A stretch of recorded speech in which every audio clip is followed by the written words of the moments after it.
give us a bit of. Okay, thank you, Neil. We're recording now, so I'll let you have the floor, and thank you very much again. Thank you. So let me just pull up the slides here. Mhm. My name is Mélanie Aubé Peterkin. I'm a urologist, assistant professor in urology. So I'm based out of the McGill University Health Centre. So I work at both the Glen site and Lachine site. And thank you very much for the invitation tonight. So I've been asked to speak to you about quality of life after prostate cancer treatments. We'll be focusing on urinary and sexual function after radical prostatectomy and radiation therapy. So these are just my disclosures, and I thought I'd just tell you a little bit about me. So I did my medical school at Université Laval in Quebec City. So originally from Ottawa, then came to Quebec for my studies. So I grew up in a bilingual household, and after medical school, I started my urology residency at the Université de Sherbrooke. And this is a joint program with the McGill Urology Residency Program. So you do 3 years there, and then you do another 2 years at McGill, and that's what brought me to Montreal. And I fell in love with the city, I fell in love with the team, the hospital. And after my fellowship, I went to the States to Eastern Virginia Medical School to do a fellowship in reconstructive urology. And then I came back to Montreal, to then UHC, and I've been practicing now for a couple of years. I also did a master's in health professions education, so focusing on education in the medical school residency program. So that's my little on the side thing. And so I'm not an oncologist. I'm not a uro-oncologist. I don't actually treat prostate cancer. I have a few patients that I see, but I'm not the ones that will do the prostate cancer surgery. I focus more on quality of life, what I call, I'm a functional urologist. So urinary function, sexual function. I do lots of surgery for scar tissue in the urethra, for enlarged prostates, incontinence, and things like that. So that's kind of my role, because I think in oncology, especially in urologic oncology, it's really a partnership between the oncologist and with the functional urologists to focus on not only, cancer and the outcomes of cancer, but also on life after cancer. So as all of you know here, of course, prostate cancer is a very common type of cancer in our province. And as I'm sure you already know, it's a very heterogeneous disease. So you have some types of cancer which are quite latent and don't necessarily require treatment and can be observed. And you have other cases that it can be quite aggressive and that you have to treat very rapidly and that can progress. And most of the types of cancer fall upon a spectrum in between the two, okay? And everyone's a little different, and therefore treatment options and quality of life and complications resulting from those treatment options might be different based on your disease itself in the originally. So as treatment options are consistently and constantly evolving and improving, we come to have different goals of treatment. So as I mentioned, we have the main goal, which is the cancer control, the oncologic outcome. But more and more, we're talking about cancer survivorship and quality of life after prostate cancer. So that's a little bit what I want to talk to you about today. So again, as you all know, many treatment options exist for prostate cancer. So we have active surveillance, which is frequent monitoring for patients who don't require any active treatment for very low-grade cancers. For the majority of people, will likely fall under the realm of surgical treatments and or radiation treatments, unless your cancer is already very, very advanced at diagnosis.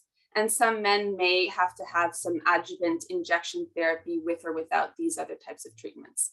But today we're really going to focus on these categories, so surgical treatment and radiation treatments, because or else we could be here probably for 3 hours talking about all the things we could talk about with prostate cancer.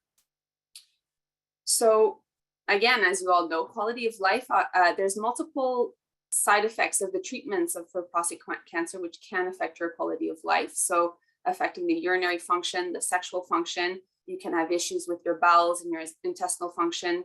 Cancer can come with its burden of fatigue along with the treatments, impacts on psychological health. And today we're really going to focus on urinary function and sexual function. So a little bit of anatomy.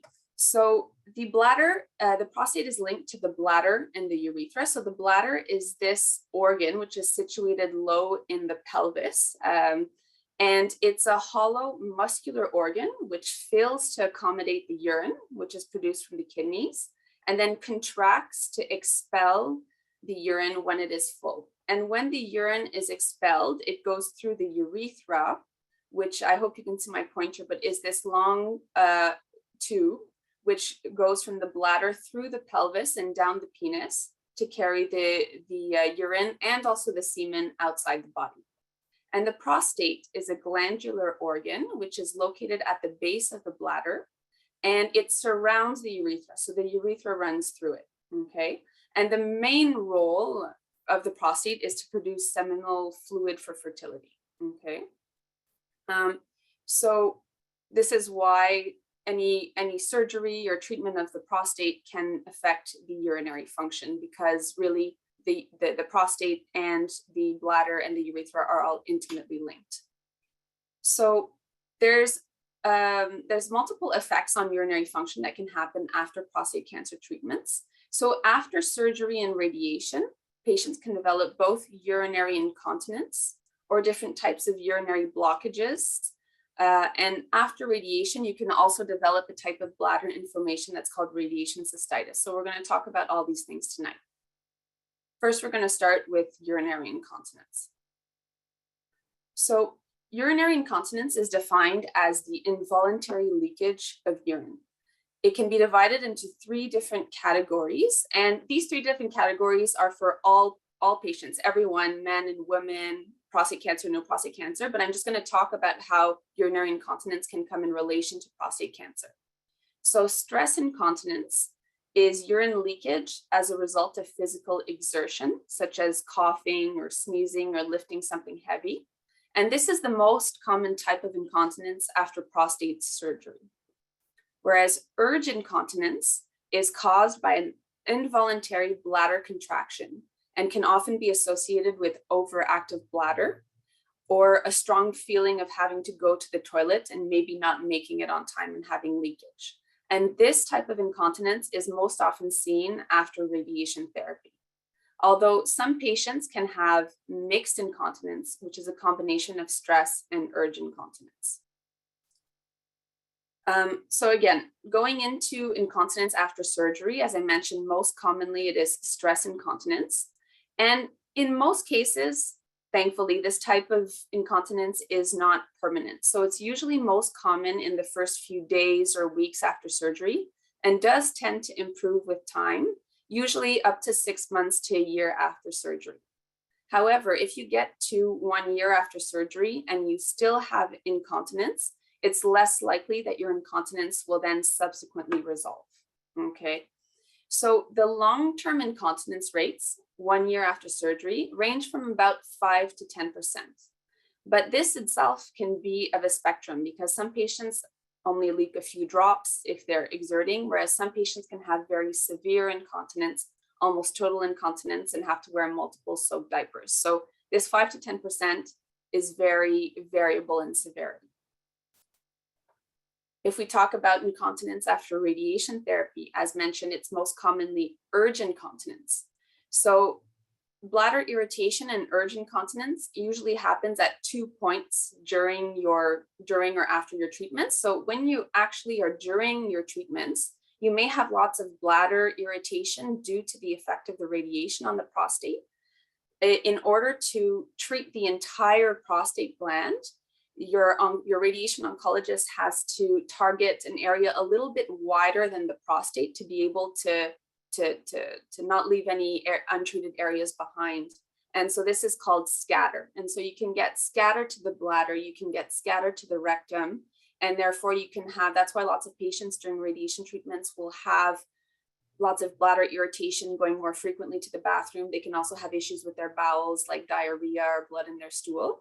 And usually this does get better once the treatments are over, but patients can, with time, the effect of radiation on the bladder can have long-term consequences.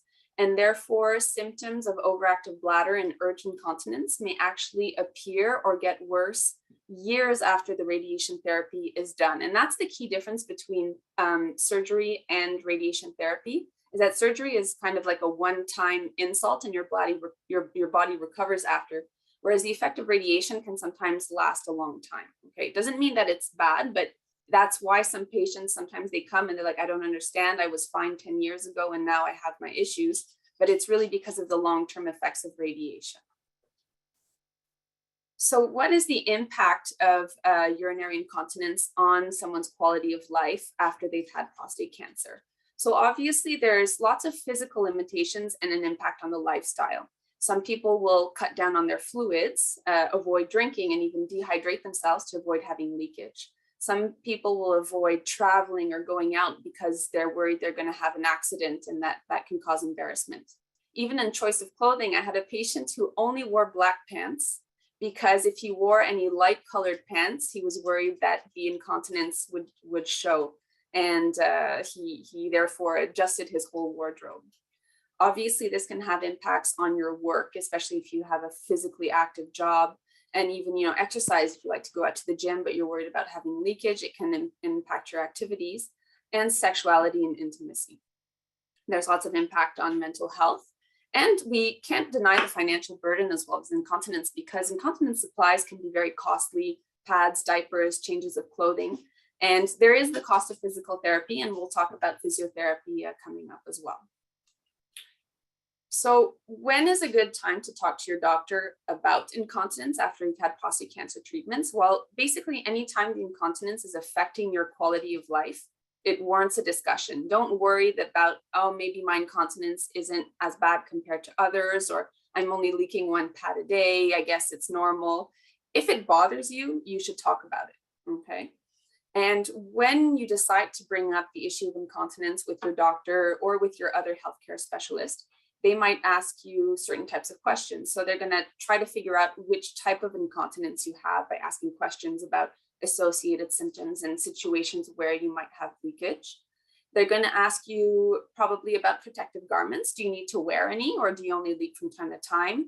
If you do regularly wear protective garments, how often do you have to change per day? They'll ask if you have to wear just a small pad or a thicker pad, and if those pads or those diapers are very saturated or just a little wet, because it can help them quantify the severity of your incontinence, which could then help guide them as to what treatment options they can give you. Other questions may be with regard to evolution over time. Are we really early after surgery and things get better? The treatment options might be different than if your surgery was 5 years ago and all of a sudden you have incontinence. That might be a sign that something else is going on. So it's important to talk about it. And also they might ask you if you've tried other treatments in the past and what the efficacy of these treatments are. So it could be interesting to have sort of, a diary or a log of different things you've tried, because especially sometimes your primary doctor or urologist might send you to other doctors and you try different medications or things like that, and you might not remember the names or the dosages. So keeping a log of what you've tried and how it helped, it can sometimes help you along this path. When you talk. I think someone isn't muted. I don't know if I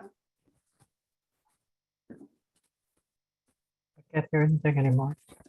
So this slide is a very important one to me because I spend a lot of time going over lots of these points with my patients in the clinic. Lifestyle changes are really, really important because, not only in some cases will it help resolve or maybe even cure your issues with incontinence or with your bladder, but lifestyle changes, especially if you have risk factors, can help you respond better to the treatments that we offer you, and even respond better to some types of surgery. So one of the main things is what you put in your body. Okay, so what comes in must come out. And there's definitely, we consume in our North American lifestyle probably lots of bladder irritants, which can negatively impact your urinary quality of life. So any beverages that contain caffeine in it, coffee, tea, energy drinks, cola, these are very irritant to your bladder because they make your bladder contract and make you feel the urge to urinate, even if your bladder isn't completely full. Alcohol is also a bladder irritant and can have a relaxing effect on your muscles, your pelvic floor muscles, which support the bladder. certain foods may be irritant to the bladder, such as very spicy or acidic foods, or even large amounts of artificial sweetener can be quite irritant to the bladder. And smoking is a big one, because not only do lots of bad sort of irritants and toxins from the cigarette come out through the urine, not only the lungs, but also through the urine, so it can be irritant for the bladder. But also, if say someone has stress urinary incontinence and they smoke and smoking makes them cough, well, it might increase the severity of their incontinence. So smoking cessation can be good, and it can also help improve your outcomes after surgery.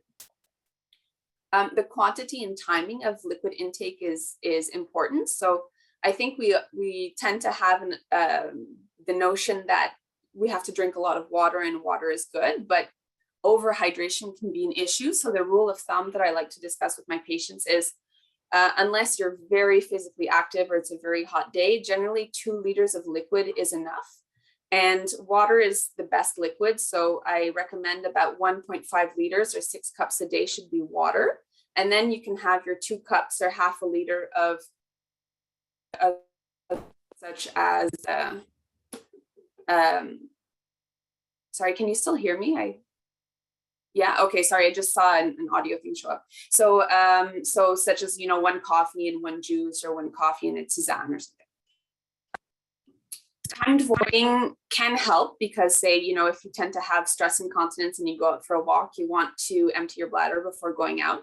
But you want to be wary of not going to the bathroom all the time, and then your bladder sort of gets used to not being full, and then that can lead to other issues.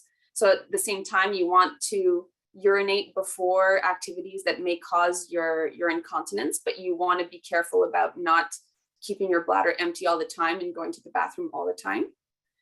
Constipation and avoiding constipation is very important with the urinary function, because having a full rectum, if we go back to, sorry for the scrolling, if we go back to this image here, the rectum here is right behind the bladder. So if that rectum is full of hard stool and it's pressing on your bladder, that bladder is going to want to empty way more often than if you're not constipated. Okay.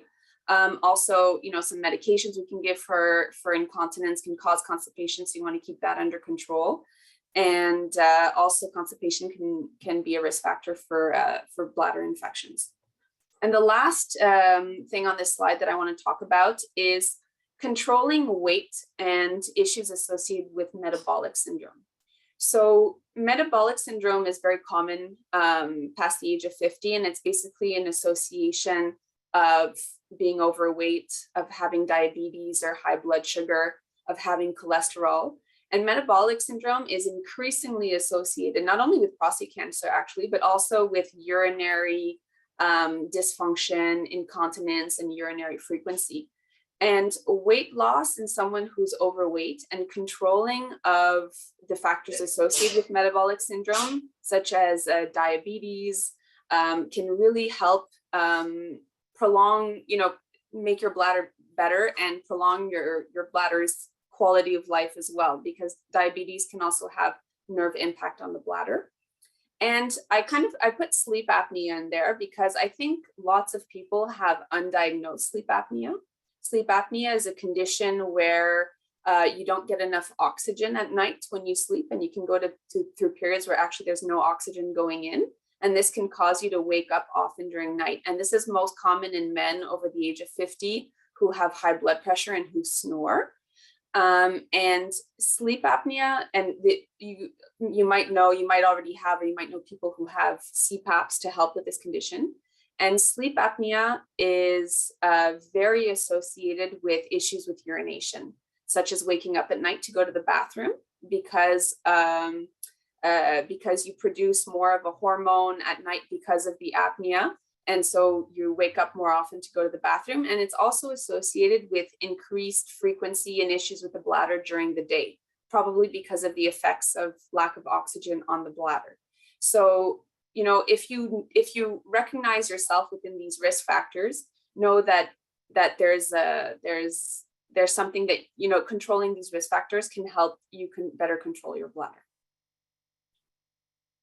So what are the treatments for incontinence? So the mainstay of the treatment for incontinence usually, in my opinion, starts with pelvic floor exercises and pelvic floor physical therapy. So the majority of patients who go through surgery have teaching with one of our nurses in clinic on how to do these pelvic floor exercises. So I've sort of marked in red where the pelvic floor muscles are on this diagram. And basically after surgery, so this prostate is removed, and then this part of the urethra here is brought up and attached to the bladder. And during that process, these pelvic floor muscles can be weakened, okay? And there's also nerves that run on either side of the prostate, which innervate these pelvic floor muscles. And that can also be another reason why the pelvic muscle can be weaker after surgery for prostate cancer. Radiation therapy will have not only effects on the bladder, but can also have effects on these muscles, which can come later in time, like I explained.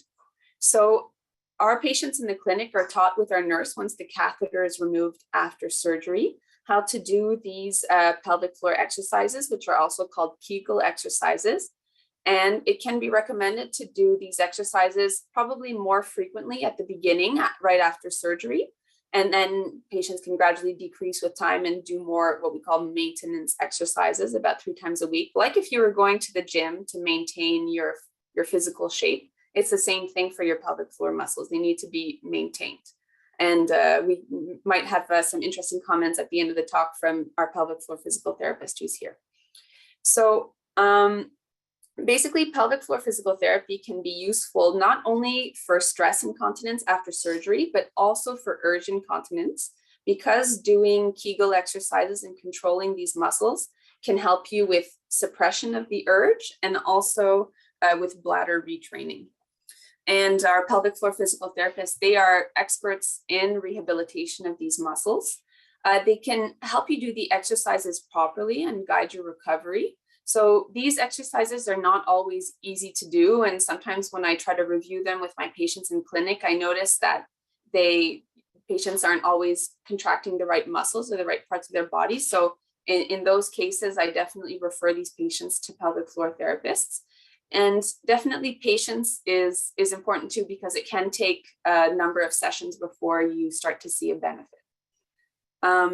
Well, how to choose a pelvic floor physical therapist. So I think having a certified therapist is important, and specifically someone specialized in pelvic health or who also has a comfort or ease with the male patient, because this type of physical therapy can also be offered for female patients. So you need someone who's comfortable in addressing a male patient.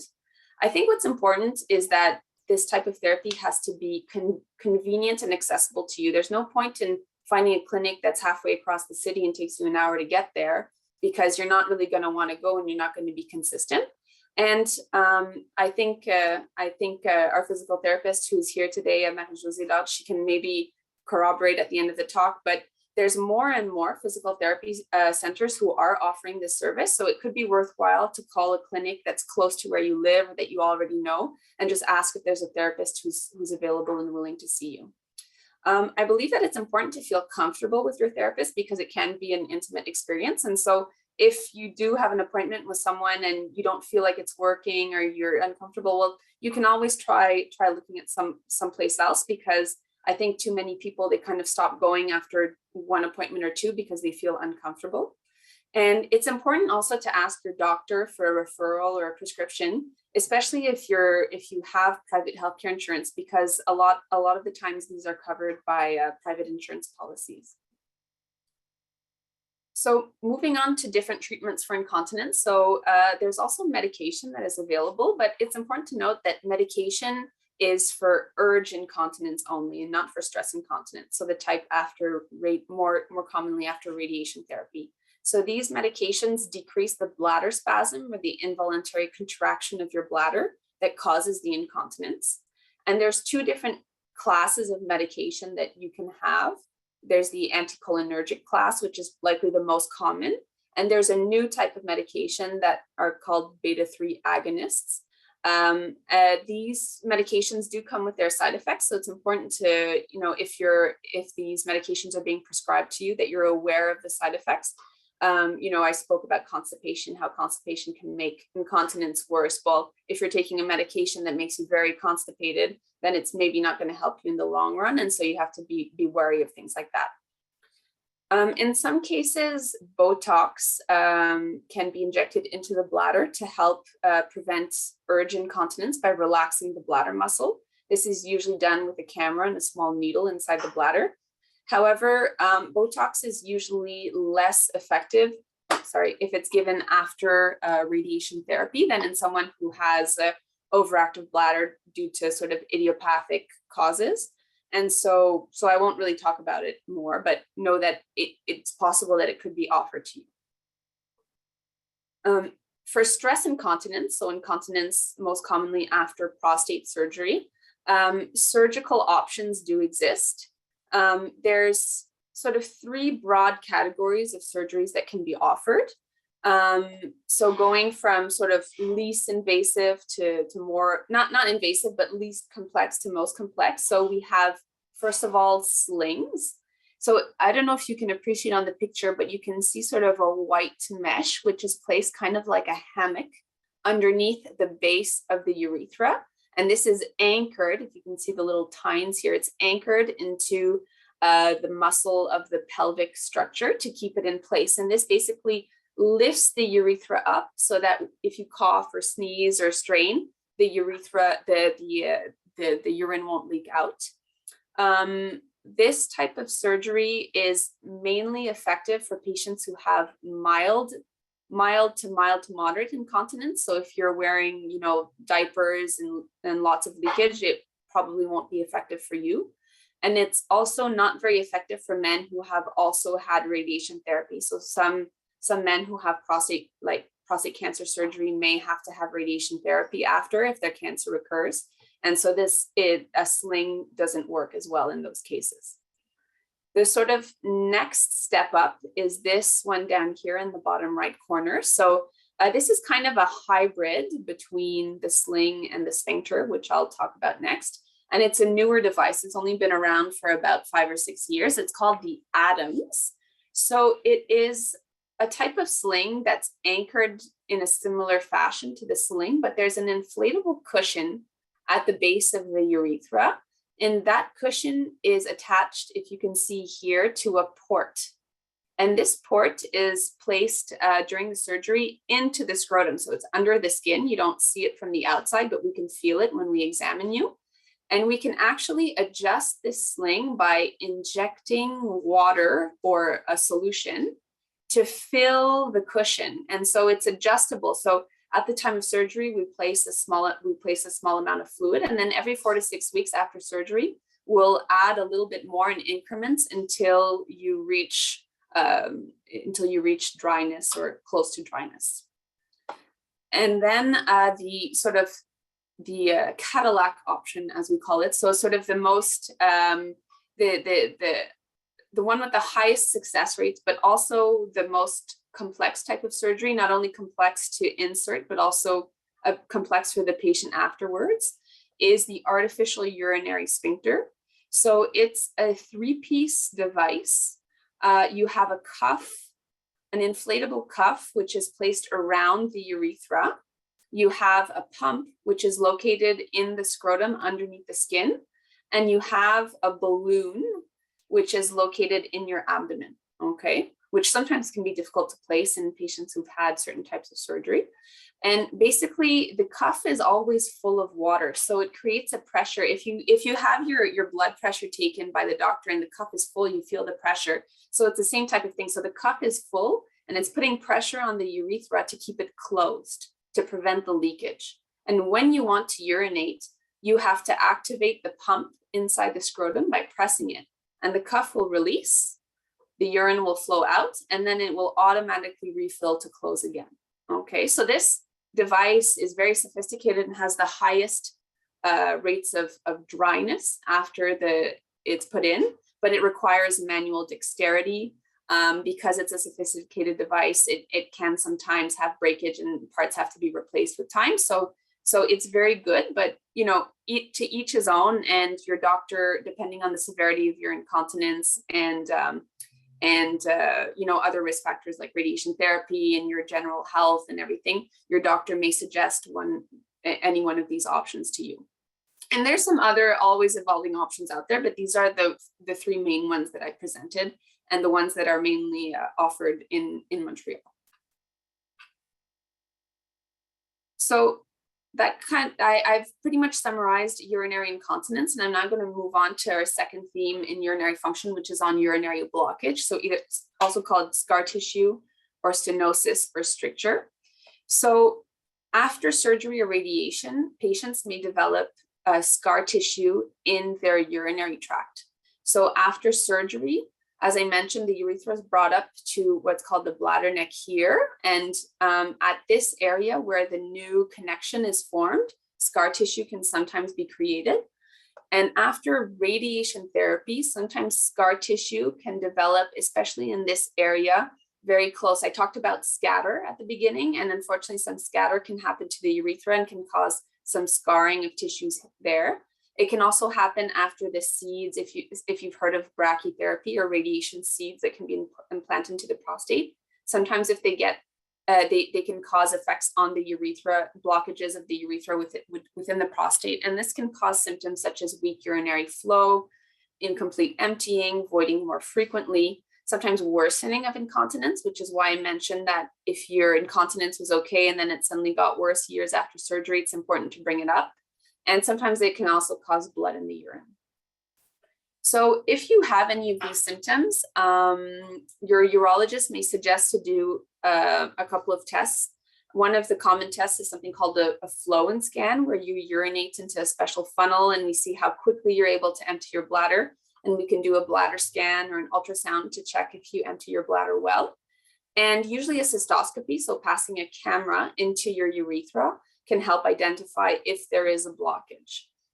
Treatment options can vary, and of course it depends on the severity of the blockage and the severity of the symptoms. So if it's just a mild blockage, probably we won't do anything and we'll just observe, because sometimes treatment can make other issues like incontinence worse. However, if the blockage is very severe and you're very uncomfortable, your urologist may suggest either a dilation, so stretching out the scar tissue to help improve your urination, or even surgery, which could be surgical incision of the scar tissue, or in very complex cases, reconstructive surgery. And finally, the last theme of our urinary function is bladder inflammation, which is also called radiation cystitis. So bladder irritation can be caused by the effects of radiation. And in some cases, it can appear immediately after the radiation, but most often it can be years after the treatment. And symptoms can range from very mild to sometimes very severe. And frequent or urgent urination, pain, burning on urination, urgent incontinence, bladder spasms, and sometimes blood in the urine are all symptoms of radiation cystitis. Again, your urologist may suggest a cystoscopy if they suspect radiation cystitis. So looking in with a camera into the bladder and seeing the effects of radiation in the bladder. And usually if you've had blood in the urine, they'll also request a CAT scan or a CT scan just to look at the rest of your urinary tract, your kidneys, to make sure there's not another cause of bleeding. Treatments are also depend on the severity of your condition. So if you have very mild symptoms, lifestyle changes, like I discussed earlier on, can be implemented. Some medications can be given, like for incontinence, to relax the bladder. And there's even some medications we can give that cause a protective coating inside the bladder so that the urine doesn't irritate the bladder as much.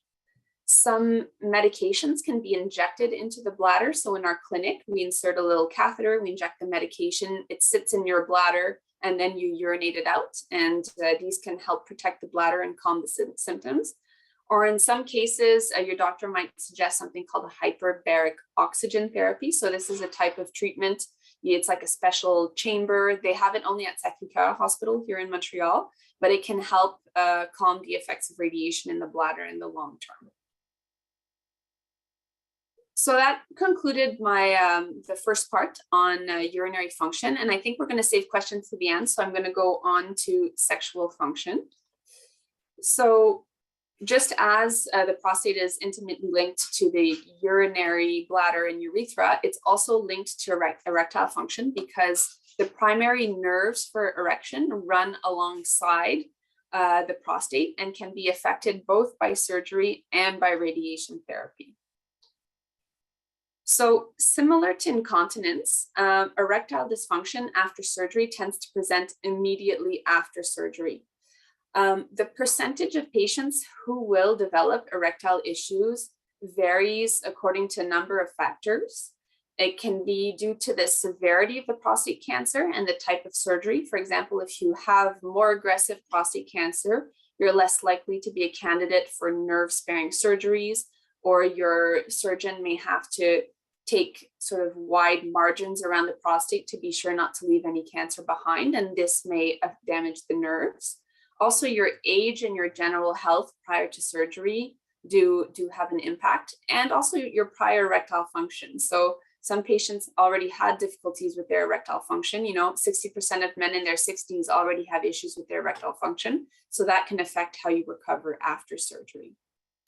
Erectile function can recover usually up to 1 to even 2 years after surgery. So it's important to work on it early, because the earlier you work on it, the less far behind you fall. And I'm going to talk a little bit about this later. So in some cases, erectile dysfunction is permanent, and there are treatment options for that, which I will discuss a little bit later. So erectile dysfunction after radiation therapy, on the contrary, seems to present progressively after radiation therapy, similar to what we talked about with incontinence. The percentage of erectile dysfunction will vary according to the type of treatment that you've had, either brachytherapy or what we call external beam or outside radiation therapy.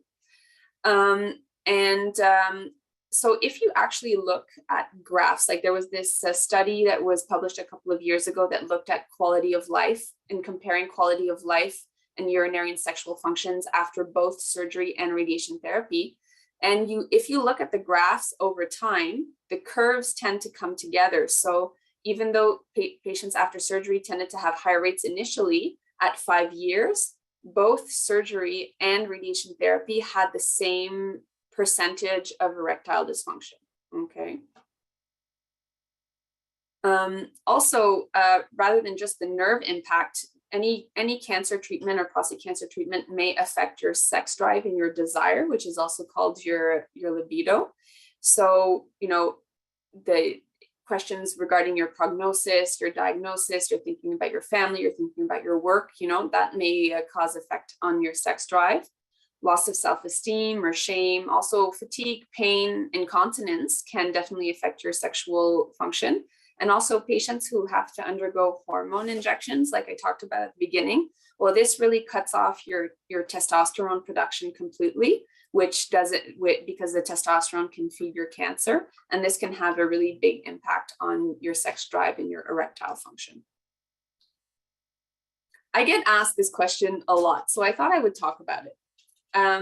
Lots of patients are worried that after their surgery, they experienced some loss of length and penile shrinkage. And I think there's like a common misconception that after surgery, your penis shrinks because a part was cut out. And it's not entirely true.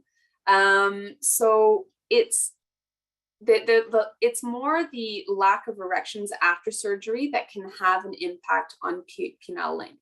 So if you think of your erectile bodies like a sponge, so the sponge, and it really is like a sponge, like if you actually look at the anatomy of the erectile bodies. So when it fills with blood, you get girth and length. And then when it empties, you get your penis length will come back to a normal flaccid state. But if you don't get regular blood flow through the penis, and on average, men will have about 8 to 10 spontaneous erections overnight during the stages of sleep. So if this process is stopped because of erectile dysfunction after surgery or radiation therapy, and you don't get regular blood flowing through the penis, this will cause something that's called fibrosis within the spongy erectile tissue. And that means that your tissue yes, it does shrink, and it doesn't expand as well when blood goes through it. And this is why I was saying it's important not to wait too long after surgery if you do have erectile function, because the more this process of fibrosis sets in, the further behind you fall, and the more you have to catch up after. And so, trying to get regular erections or regular blood flow, for example, using a vacuum erection pump, which I'm going to talk about a bit later, can help prevent loss of length and prevent fibrosis after surgery. Okay, so it's important to check with your surgeon when you can start using these devices, because often you can't have any for about 6 weeks after surgery, but it's something that I often recommend to patients. The other thing is, especially after surgery, radiation, if you're getting hormones, you tend to put on weight because you have less testosterone. And weight gain, especially in the abdominal and the pubic area, can make the external shaft of the penis appear shorter. So maintaining healthy weight and exercise can help you preserve a more normal appearing penile length. So as for incontinence, there are a number of lifestyle changes that we can implement to help prevent or reverse the effects on our erections. So maintaining a healthy weight is very important. So that's a BMI between 20 and 25, and BMI calculators can be found online, and you can try to find out what your ideal weight is.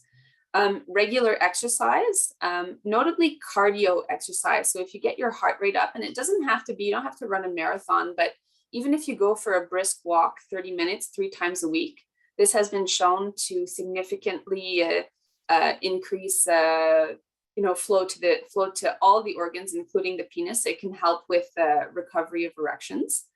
The risk factors for erectile dysfunction are very similar to the ones that I talked about for incontinence. So anyone who has high blood pressure, diabetes, or cholesterol, this can cause nerve damage and vessel damage inside your penis. So it's important to make sure all of those things are under control.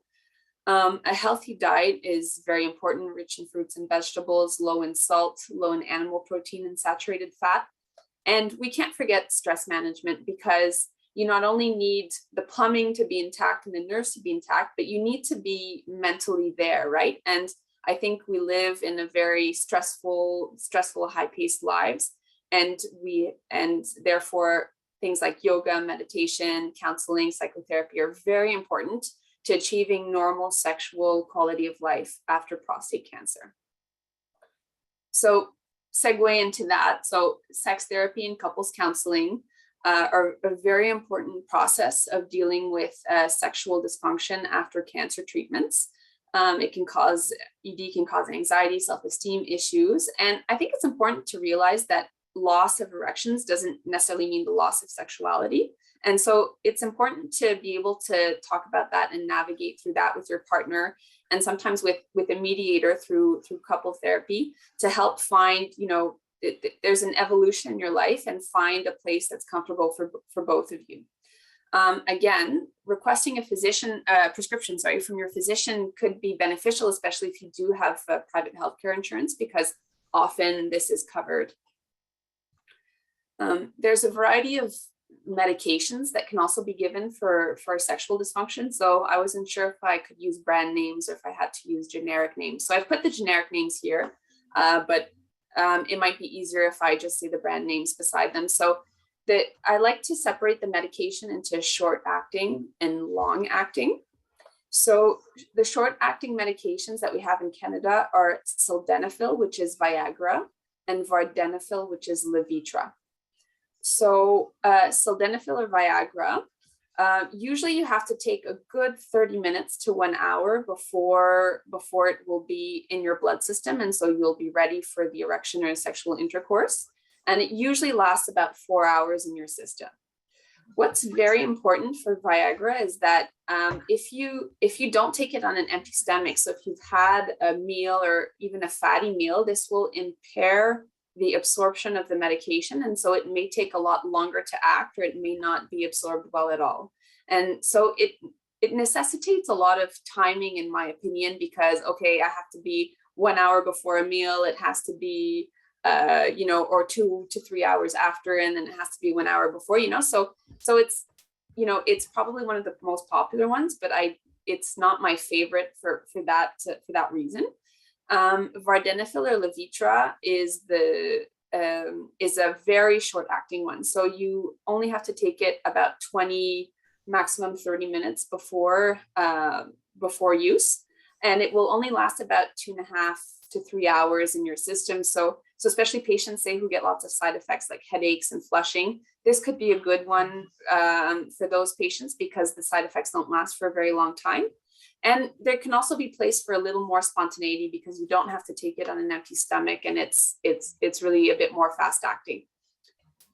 Then we have the long acting, which is called tadalafil, also called Cialis.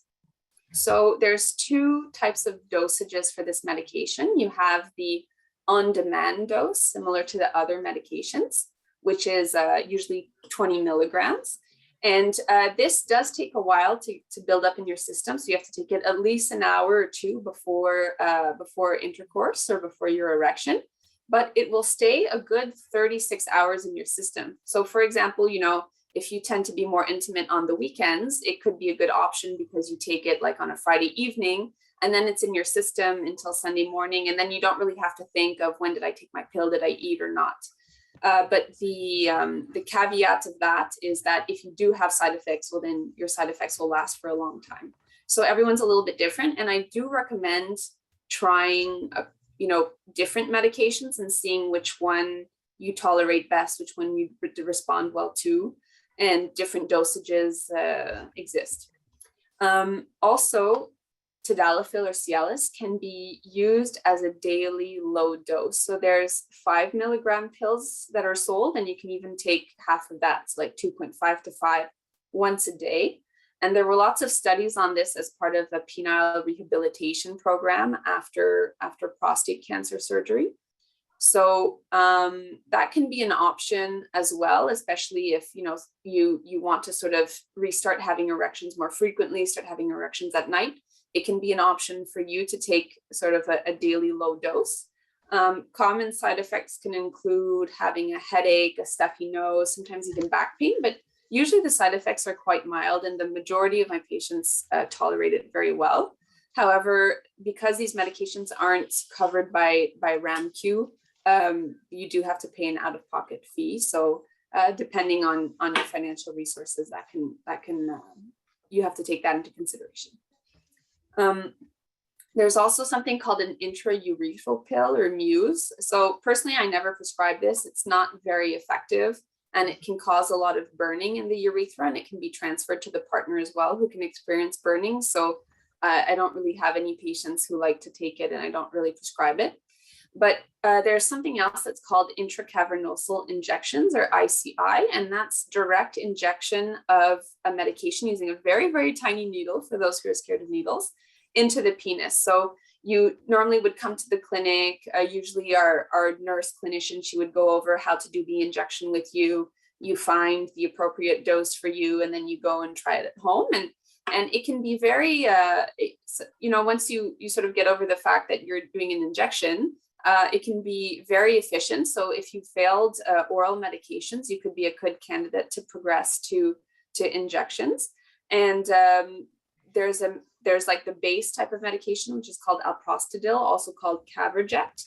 Or you can have a mix of multiple types, 3 types of medications called trimix that can be done for you if you don't respond to just the basic medication. So the main difference between medication also and the injections is that medication, you won't get a spontaneous erection. You still have to have stimulation, visual, manual stimulation to be able to get an erection. Whereas with the injection into the penis, I mean, obviously having stimulation can help, but some patients are able to achieve an erection without having any stimulation. So that's one of the other differences between the 2. I spoke a bit about the vacuum erection pump earlier when talking about fibrosis and penile shortening.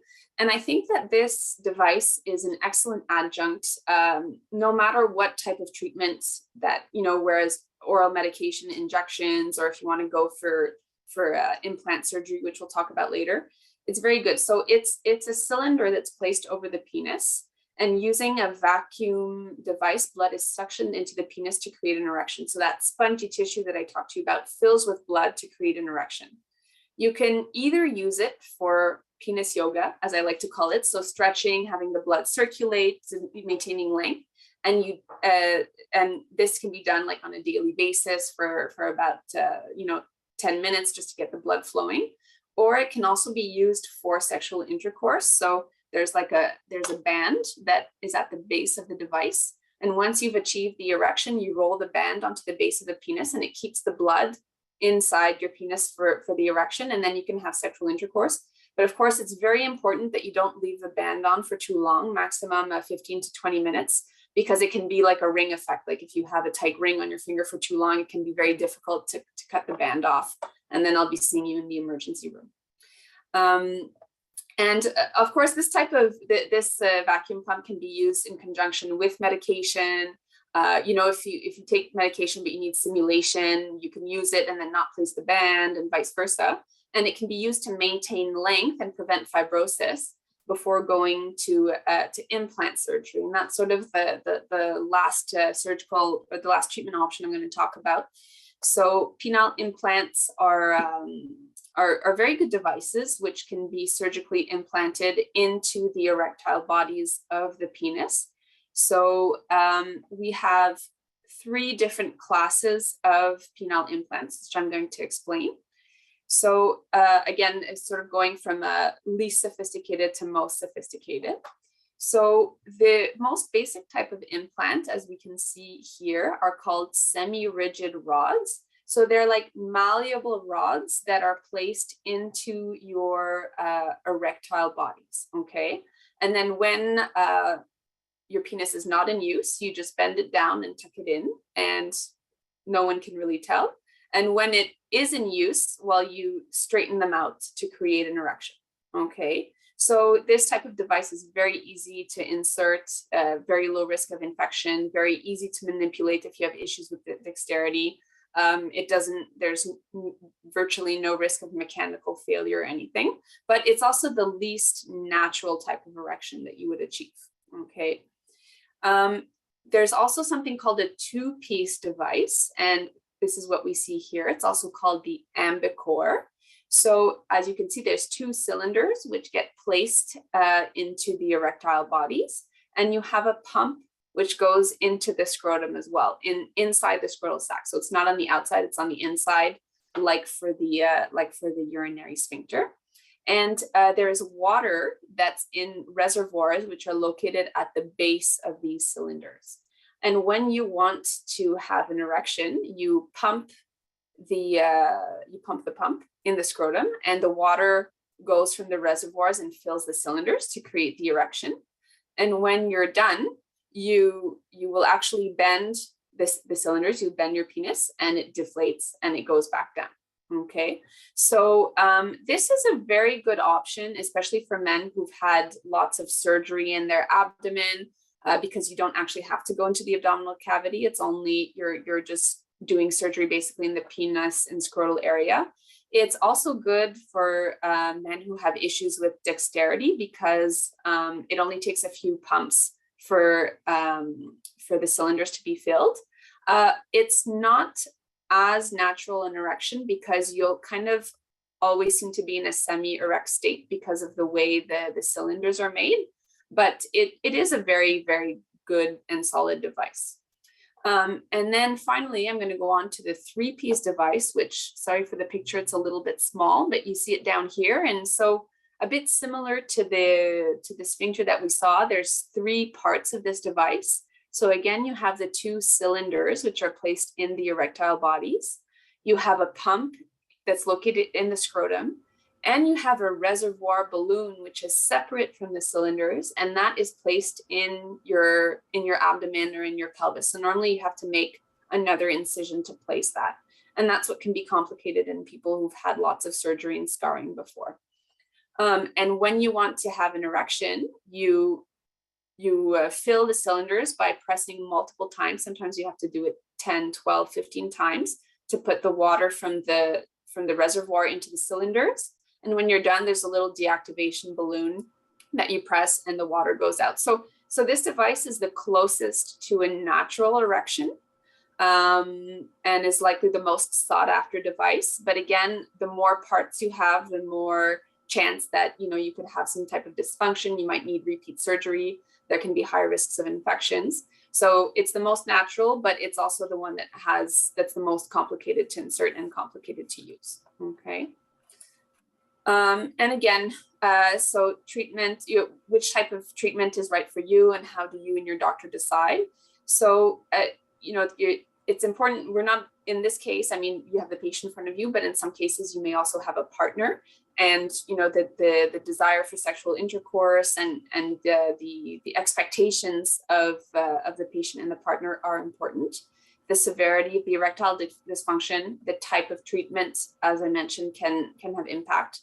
I talked a lot about dexterity and even cognitive function, as well as what's important is risk factors for infection, especially for these implants. So if you have uncontrolled diabetes, your surgeon will probably be much less inclined to give you an implant because you'd be at a much higher risk for infection. So those are all things that you have to look at. And of course, the patient-doctor relationship is important. You have to be comfortable with your provider. You have to be open and, detail what you want and what you're feeling. And I think we can often come to a solution that way. So after my almost an hour of rambling, I've come to my conclusions. So of course, quality of life may be impacted by prostate cancer treatments. Both surgery and radiation therapy may have impacts on sexual and urinary function. Lifestyle changes can help mitigate and minimize the impact of cancer treatments. And there's a variety of medical and surgical treatments which exist to improve quality of life and cancer survivorship. Pelvic floor physical therapy and psychological counseling are excellent methods to improve urinary and sexual quality of life after prostate cancer. One last little word, a lot of the information and the images I've found today are actually from Procure. So it's an excellent website, an excellent resource.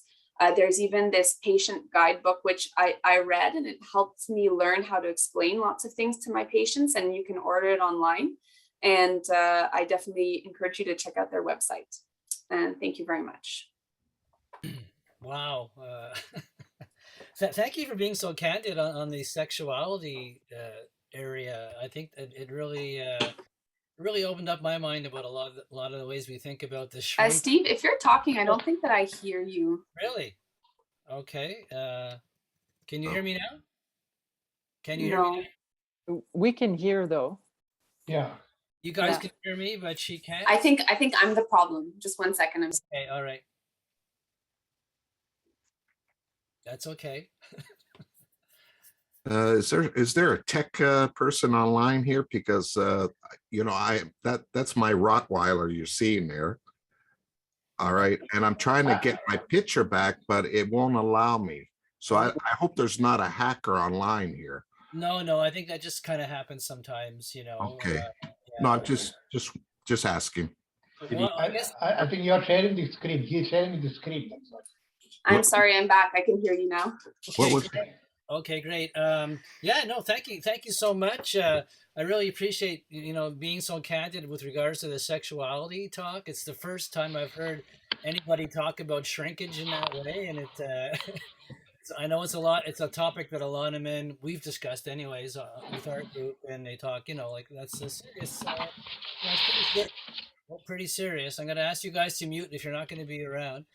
But yeah, no, I really appreciated that, and I have a few questions, but I don't know if you have anything you wanted to add, Marie-Josée, or anything. Is she still here, Marie-Josée? Yes, I am.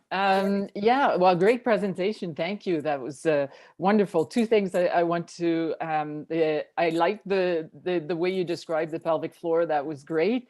I think one thing that would be really important to add would be that the most important physio exercise or pelvic floor exercise is the knack. Is that you practice your exercises to make your muscles better, to know where your muscles are, but you have to use it in every activity that you're doing.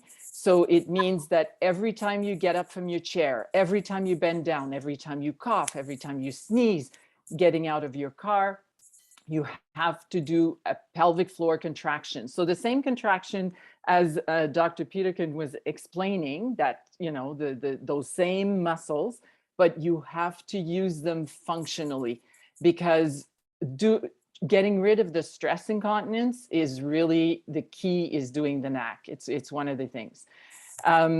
There's other things that we use the exercises for the urge incontinence in a different way, but it's this basic exercises. But if there's leakage that happens, I always tell people, as soon as there's leakage, you stop it. It's like if your new puppy is peeing, you're going to take the puppy right away to take it outside. So as soon as you feel that there's dripping, you have to do a contraction to stop it. It's like you're talking to your bladder saying, you don't do this right now. And you use your pelvic floor muscles to contract and counteract the pressure that's coming down. So that's what I just wanted to add for the muscles. But the key is definitely what's called the knack. It's the knack of doing it. That's why they got that name, is that you have to get the knack of doing it. And I agree on the sexual function. I was so happy to, that's probably why I wanted to come to the meeting, is to hear about the vacuum pumps and the low dose Cialis. We spend so much time in our office trying to convince patients to start early. We do the protocol for the vacuum pumps. We explain it. We actually use the Australian protocol because they've been using it for quite a while. Very early on, starting to use vacuum pumps to help with the penile length, to help with sexual function. So I have tried to convince so many urologists to start early, and I have not been able to get people to start. So I'm so happy to hear about that. That was great. Thank you. So this is what we do. Thank you so much, Marie-Josée. Yeah, I guess and honestly, your comments for the NAC and super important. And I think that's one of the main things too. And I overlooked that in my talk, and I'm sorry, but you know, I have patients who come, say I do lots of benign prostatic hyperplasia surgery, and some patients can sometimes have some incontinence as well. And they're like, oh, but I'm doing the exercises every day. But look, see, I get out of my chair and I leak. But I'm like, no, because you have to do the exercise you have to apply it to your activities of daily living. And I think that's where it eventually, I mean, Marie-Josée can comment again, but I think eventually it becomes a habit. But until that habit is formed, you have to really ingrain it into your thought process. Exactly. And, you know, people tell me, oh, but when I sneeze or when I cough, it comes too quickly. I don't have time to do that. I say, do you have time to put your hand in front of your mouth? And they say, well, yeah. And it's, well, you learned to do it. And now it comes automatically. It's the same thing, is the more often you do it, it will come automatically and you won't even have to think about it. Yeah. Maybe just a quick question, Marie-Josée. Can you overdo it though, the exercises as well? So yes, you can definitely overdo the exercises, and the 3 sets a day of about 10 repetitions, that's okay. That's not overdoing it. But I say you don't need to do 100 of those sets, like in 10 sets. That's way too much, because you're going to be doing the NAC so often throughout the day, all the time. Excuse me, to try to get when you get up from your chair, when you get out of the car. So that counts as one here, one there. So you don't want to, you cannot overdo the NAC. You can overdo the sets. Great, okay. And anybody else before we move on to other questions? I do have a question. That's Carl All right. Kelly, London, Ontario. Are you familiar with the, I guess I'll term it as the Kegel chair, the electric magnetic chair that does 20 or 11,000 Kegels in 28 minutes? Are you familiar with that technology?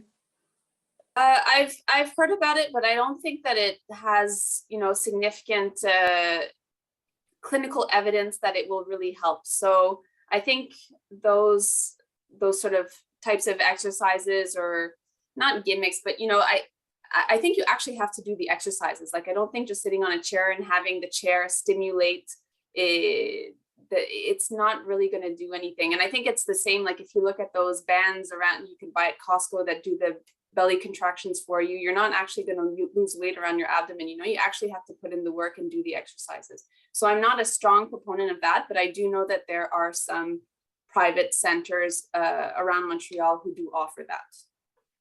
Yeah, they seem to be, there's a couple in Ontario now, and they're going out in Western Canada as well too. A new office is opening up in Ottawa shortly, so, but. Now, and Go ahead. we had a presentation, I chair the support group in London. We had a presentation by actually the founder of the, I guess, bringing it to Canada. And I mean, there's a lot of gotchas with it. I mean, they do a bit of an analysis up front, whether or not it could be beneficial to you.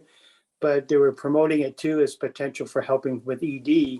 But the caveat is, as long as your nerves are spared, it helps with that as well too.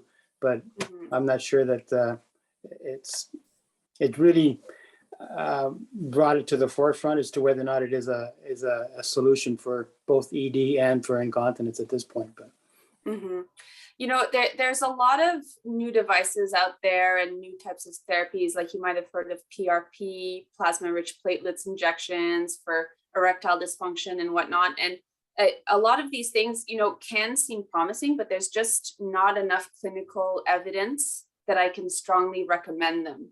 So if someone, you know, with deep pockets and who has time and wants to give it a try, it probably doesn't hurt. But like at an academic university center, I can't necessarily go out and offer them to my patients because they don't have clinical evidence, strong clinical evidence necessarily supporting their use. And should be used actually within clinical trials, you know, so it's through clinical trials that we're going to know if these devices eventually work or not. just one other question, and then I'll let it go. With regards to, you mentioned about cholesterol, I had surgery 6 years ago, and my cholesterol has started to creep up on a consistent basis in the last 2 to 3 years. Any relationship between having the surgery and cholesterol levels increasing? Not that I know of. And I mean, I don't know everything about your surgery and if you had to have other types of treatments like hormone injections or whatnot. But I mean, rather the contrary, actually. I mean, to answer your question, I don't believe so. But there is evidence that medications such as metformin and statins, so medications to treat cholesterol, can actually maybe prevent prostate cancer formation. And so, especially at McGill in the research centers, there's lots of research going into dietary factors and metabolic risk factors and how we can mitigate actually the appearance of prostate cancer or the aggressivity of prostate cancer. So it seems to maybe be the other way around. Interesting. Excellent. Thank you. Thank you very much, Carl. Eric has a question first, Eric Billington, and then after that, I think it's Simon has a question. So Eric, go ahead. Did we lose Eric? It's muted. Okay. I've asked. Yeah, him. we're Go ahead, gonna Eric. stop recording now, right? Yeah. Okay, sorry. My headphones,